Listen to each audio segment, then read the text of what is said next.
Right now Thalapathy বিজয় তামিলি চলচ্চিত্রে আলোচিত একজন অভিনেতা।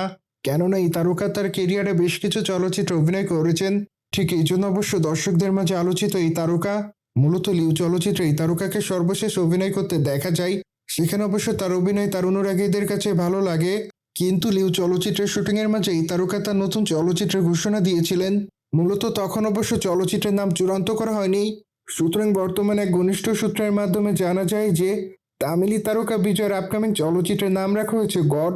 মূলত থালাপতি 68 চলচ্চিত্রের নাম রাখা হয়েছে এটি। সেই সাথে চলচ্চিত্রটি পরিচালক ভেঙ্কটেশ প্রভু নির্মাণ করবেন। কিন্তু চলচ্চিত্রটিতে বিজয়ের বিপরীতে শ্রীনিধি শেট্টিকে অভিনয় করতে দেখা যাবে। ঠিক এজন্যই বর্তমানে দর্শকরা চলচ্চিত্রটির জন্য অপেক্ষায় রয়েছে। মোরবার দুঃখের বিষয় যে চলচ্চিত্রের শুটিংয়ের কাজ এখনো শুরু করা হয়নি। যদি সবকিছু ঠিক থাকে তাহলে অবশ্যই আগামী বছর চলচ্চিত্রের শুটিংয়ের কাজ শুরু করা হবে। প্রায় 2 মাঝে অবশ্য শোনা যায় যে থালাপতি 68 চলচ্চিত্রে বিজয়কে দেখা যাবে যুবক বয়সের চরিত্রে। মূলত 10 থেকে 15 মিনিটের মতো দেখা যাবে এই তারকাকে। কিন্তু তাকে ইয়াং বানানোর জন্য 6 কোটি রুপি ব্যয় করা হবে বলে জানা যায়। মোরোবার এই চলচ্চিত্রটি অ্যাকশন ঘরানার হবে। সেখানে অবশ্য বিজয়ের অ্যাকশন দৃশ্যের অনেক পরিবর্তন দেখা যাবে বলে জানা যায়। সুতরাং যাই হোক, জেনে তো নিলেন তামিলি তারকা বিজয়ের আপকামিং চলচ্চিত্রের নাম গড রাখা হয়েছে। মূলত এই বিষয়টি নিয়ে যদি আপনাদের কোনো মতামত থাকে তাহলে অবশ্যই কমেন্ট বক্সে জানাতে ভুলবেন না।